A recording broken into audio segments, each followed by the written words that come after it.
dalk 'n bietjie stil staan en net 'n bietjie rustig raak om net vir jou te kom vra, is hoor ons regtig die stem van die Here nog? Is dit so dat ek hoor en dan reageer ek? Of is dit soos wat ons gehoor het in Markus 4 van die saaier wat gesaai het en hierdie disippels wat vir 3,5 jaar saam met Jesus was, kom nadat hy vertel het vir die mense van die 4 plekke en die verskillende plekke waar die sade opgekom het en dan vra hulle vir hom, Here, verduidelik vir ons, wat beteken dit wat jy gesê het?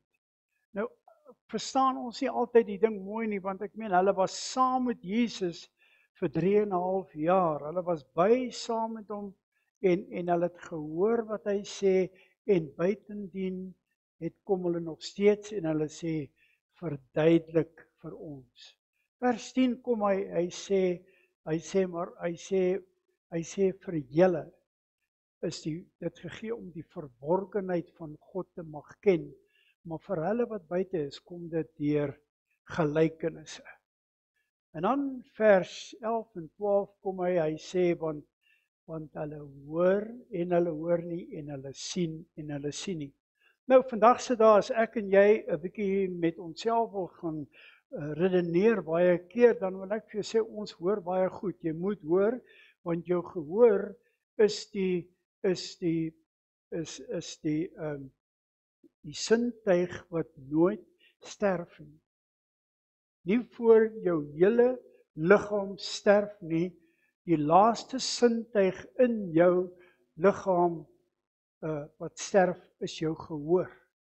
Dis hoekom as jy slaap jy, maar jou gehoor slaap nie, want as jy geluid hoor, dan maak jy jou wakker.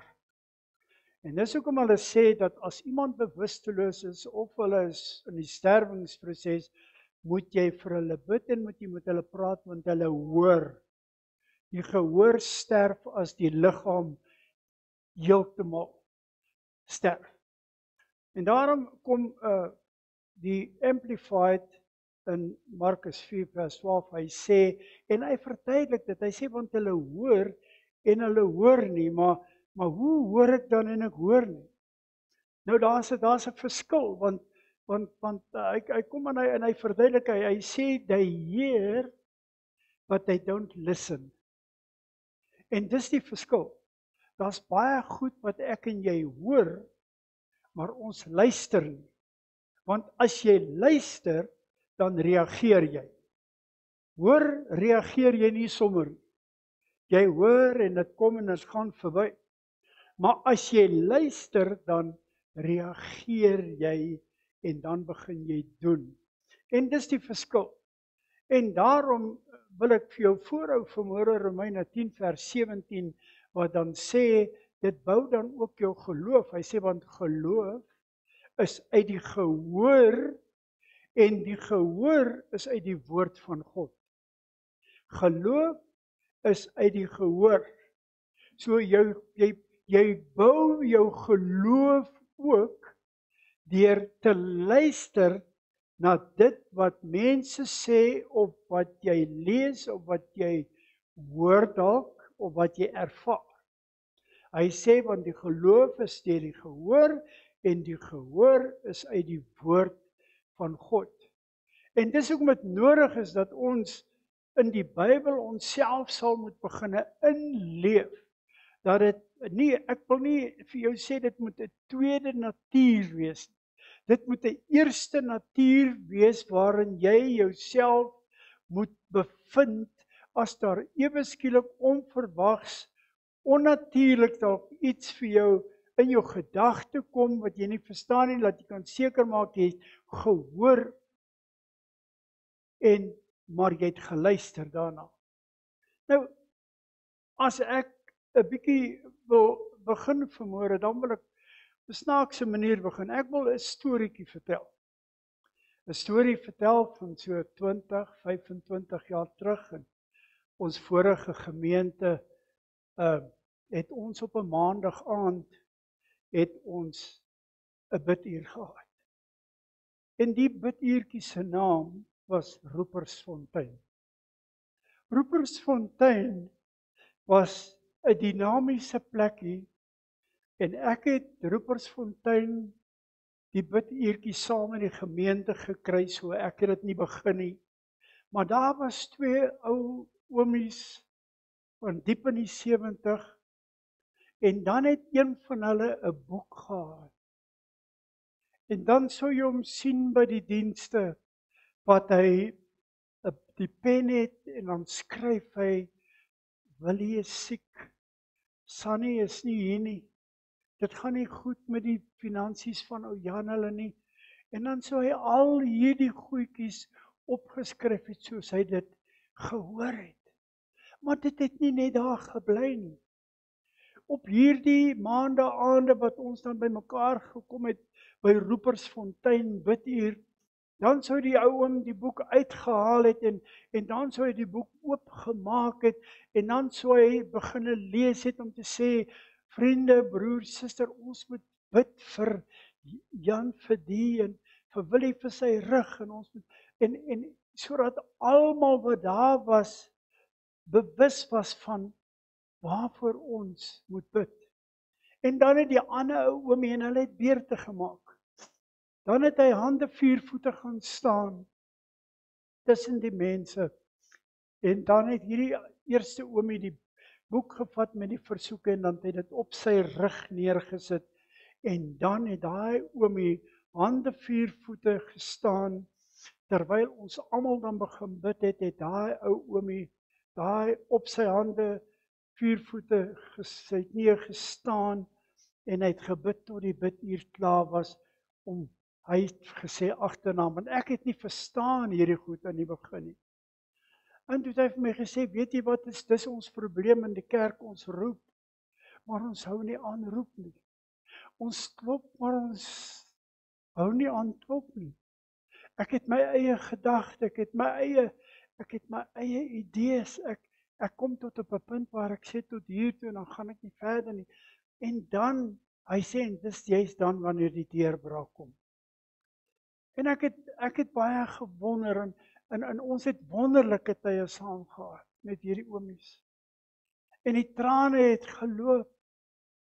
Want as jy hoor hoe daai ou oom tussen die 2 van hulle sug en jy hoor hoe snik hulle vir 'n man wat nie sy lewe vir die Here wil gee nie, of vir 'n vrou wat in die hospitaal lê wat kanker het, of vir iemand wat sy huis of sy kar verloor het, dan sal jy dit dalk beter verstaan vanmôre, dat hierdie ouens het hier met hierdie erns, hierdie deurdringendheid van hulle gees, die uitroep na God toe het nie opgehou nie.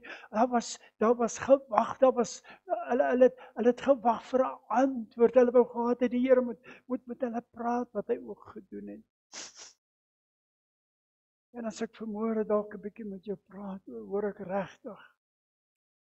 Hoeveel van ons hoor nog regtig die stem van die Here? Spesifiek in hierdie tyd, hierdie feestydperk waarin ons onsself in bevind, waarin die vyand so lustig besig is om in mense se lewens te kom omkrap en vir hulle dinge te kom vertel wat nie reg is nie om te doen en dan doen hulle dit maar. Want jy sien ek moet deel van die klub word. Daarom wil ek het bietjie gaan kyk en ek kom af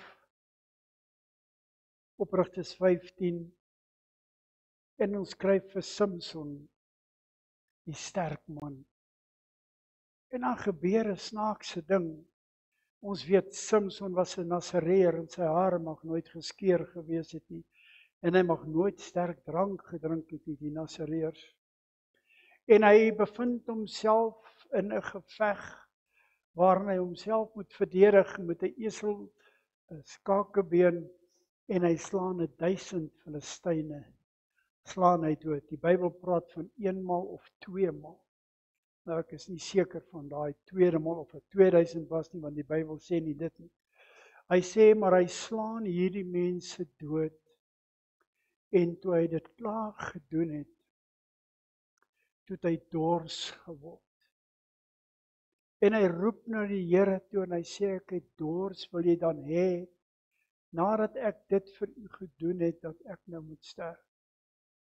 En die Here laat daar 'n wonderfontein oopbreek. En ons sien dat Samson drink van hierdie water en hy genees. En daardie plek tot vandag toe se naam is nog steeds Roepersfontein. Baie gedink oor dit, gebid, gesê, Here, wat sê ons vir mekaar? Dit is so eenvoudig. Dit is so maklik om hierdie goed net te beredeneer. En die Here sê, nee, wie, wat was die eintlike ding? Die eintlike ding was, dat daar was so 'n dors in Samson se lewe, want hy was so afhanklik van die Here, dat die water wat God hom gegee het, ja, water was. Hy sê, maar hoeveel van ons sit vandag, Willie, hoeveel van julle sit vandag met hierdie dors in julle siel? Hoeveel van julle roep uit na God toe vir hulp en vir raad? Hoeveel van julle wil nie mooi hoor as ek met julle praat en luister dit wat ek doen nie? Hy sê, dit is wat Samson gedoen het. Hy sê, hy het gehoor, hy sê, en toe begin hulle roep. Gaan kyk 'n bietjie na die woordjie Roepersfontein. Haal hom 'n bietjie uitmekaar uit vir jouself. Dan sal jy sien, God was van die begin af besig met roepers gewees. Kan jy onthou in Johannes 11:28 waar Martha en Maria, sy so besig was om die huis en die skorrelgoed te was en die gordyne af te haal en ag, die vrouens is so besig met al hierdie goed, totdat die Here vir Maria sê, gaan sê vir jou suster, die Here is hier en hy roep jou. Hoeveel keer het die Here nie na jou toe geroep nie? Dank God, vanmôre wil ek vir jou sê, jy het geluister, so nie sou jy nie hier gesit het nie. Maar hoeveel van jou vriende, jou kinders, jou familie daar buite, wat ons mee praat, hulle hoor en hulle hoor nie. Hulle wil nie luister nie.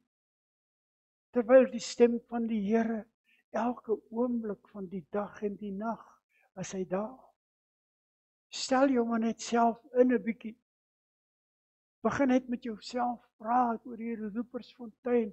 Hoor maar net hoeveel keer op 'n dag wil die Here vir jou sê, hy het jou lief, hy het jou diep uit jou gekoop met sy bloed. Hy sorg vir jou, hy voorsien in jou behoeftes. Maar dan kan dit so maklik gebeur dat ons maar net sê, nee, wat? Ek glo nie meer in die Here nie. So maklik kan ek omdraai en sê, nee, wat, die Here wil niks met my te doen hê nie. Matteus 25 lees ons van die dwaase, die maagde. Almal het 'n lampie gehad. Almal was lidmate van daai kerk. Almal het die kerk se reëls en rituele toegepas. Hulle was eintlik toegewyde Christen, of nie Christen nie in hulle kerk van daardie tyd. Hulle was toegewyd aan hulle kerk, want hulle het lampies gehad. Hulle was nie eens die normale persoon wat kerk toe gegaan het nie. Maar hulle het die olie gehad.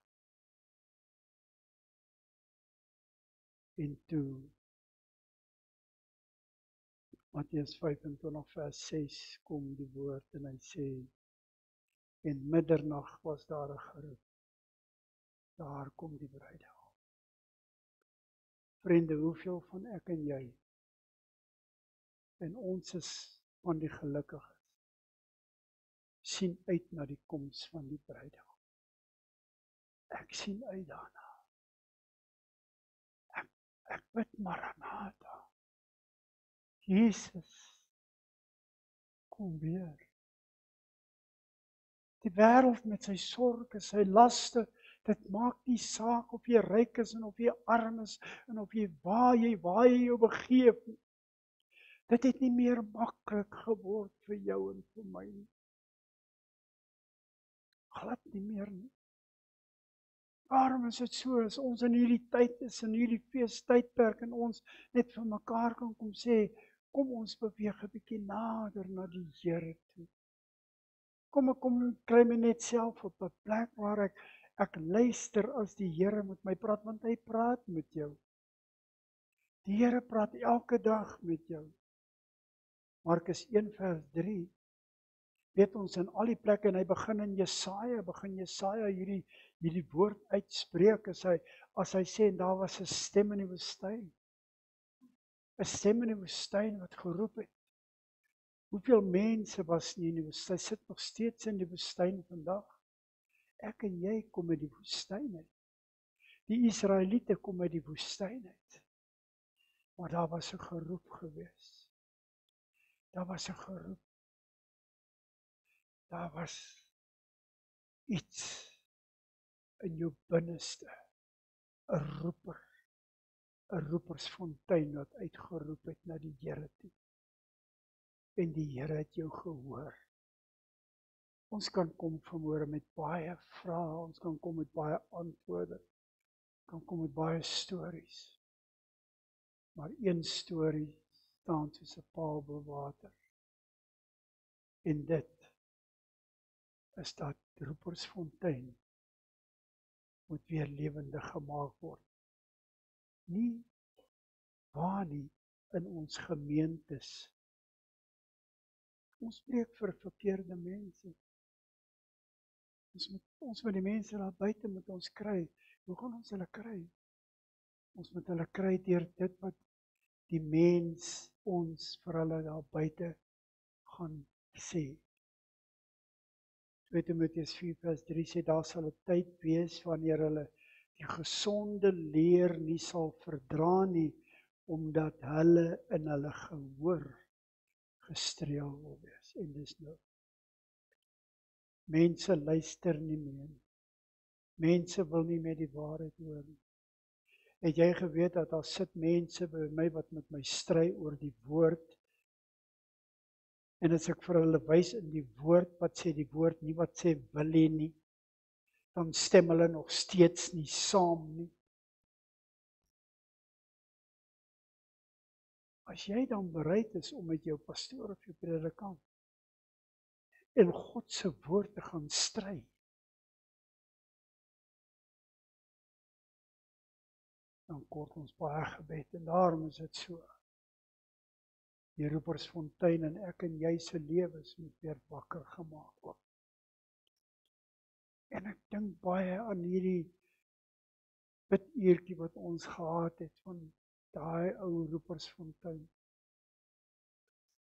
En dan as ek jare daarna myself bietjie kan terugdink, dan was daar baie mense wat hierdie oomies met trane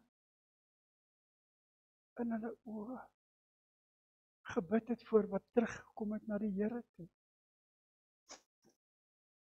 Ons het daardie gemeentetjie gelos met 200 mense, waar daar niks was. En dit was dit. Luister, dit was nie die predikant of die pastoor of die wat nie. Dit was die hart van die mens in sy volheid wat tot God geroep het en gesê het, Here, ek wil nie ophou roep totdat U hoor nie.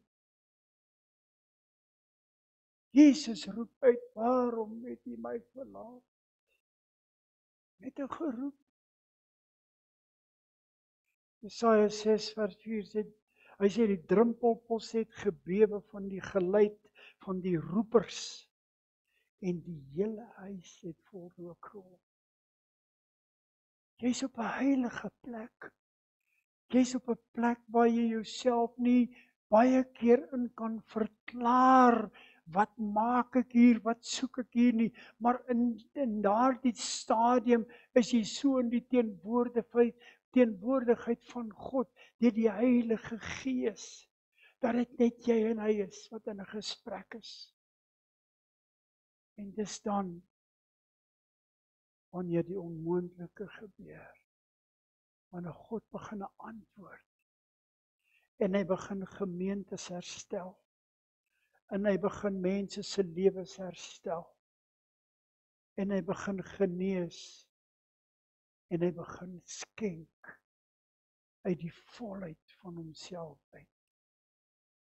Roepersfontein, o Roepersfontein, herken jy nog die Roepersfontein wat in jou was, toe jy geroep is,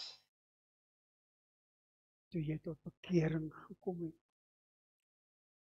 Daar was 'n Roepersfontein, die Heilige Gees. Roepersfontein het ou Willie geroep in die koninkryk van God. Ja, die pastoor het my gehelp, die kerk het my gehelp, mense het my gehelp. Maar dit was daardie stem wat ek bereid was om te luister daardie oomblik, wat in my lewe ommekeerlik plaasvind het. Daarom moet ons regtig nie ophou bid vir ons families en vir ons kinders en vir ons kleinkinders. As u miskien ingeskakel is dalk in hierdie boodskap, ek weet nie waar u is. Ek bid dat die Roepersfontein van God, as hy nog jou nie geroep het nie, dat hy jou nou sal roep, daar waar jy sit of lê of staan, maak nie saak. Maar dat daar die genade van God deur die krag van sy Heilige Gees so in jou binneste, in jou gees sal inbeweeg en jou sal help om tot ander insigte te kom. Gebed vanmôre vir elke een van ons is, Here, kom. Maar dankie vir dit wat U reeds vir ons gedoen het. Dankie dat ek vanmôre kan weet, omdat ek weet, ek is op pad huis toe. Ja, wanneer weet ek nie. Wanneer stel ek nie belang nie, dis in God se hande. Ek het hierdie laaste jaar, is ek eerlik, het ek myself 'n paar keer gesien, waarin ek moet huis toe gaan, maar dit was nog nie my tyd nie. Dis God se tyd wat sal maak. Maar daar moet iets in jou binneste, daar moet 'n lewendige gevoel, daar moet 'n uitsien, daar moet 'n uitroep uit jou gees, daar moet 'n verwagting wees, om te weet, my laaste asemhaling hier is my eerste by die Here. Want dis wat dit is, dis wat die woord ons leer. En dan kan ons maar net terugkyk vanmôre en sê, Roepersfontein, o Roepersfontein, dankie vir die Roepersfontein, wat U Vader in my lewe laat gebeur het, en dat ek na U geluister het. Amen. Vader, ek bid vanmôre, kort boodskap, Here. Ken ook my omstandighede, maar ek wil vanmôre vir U kom sê, ek waardeer U, Here. U weet vanmôre, elke woord wat ek spreek, elke asemteug, Here, weet ek, kom van U af. En ek wil vir U dankie sê vir boeties en sissies, Here, vanmôre, dat ons een in die Gees mag wees. Dat ons Gees saam getuig, dat ons kinders van God is. En dat ons op pad is huis toe. Miskien is ek by die laaste ultra city op aarde, ek weet nie wat U met my, wanneer dit my tyd is nie. Maar Vader, dankie dat ons kan weet vanmôre, dat in daardie genade en die goedheid en die guns van God, ons kan uitsien na 'n ewige tuiste. Ek wil bid vir ons, Here, in hierdie feestydperk. Ek wil bid vir mense, die wêreld wat so roekeloos geword het daar buite. Here, genade, asseblief op genade. En dankie dat ons dit mag vra. In Jesus naam. Amen en amen.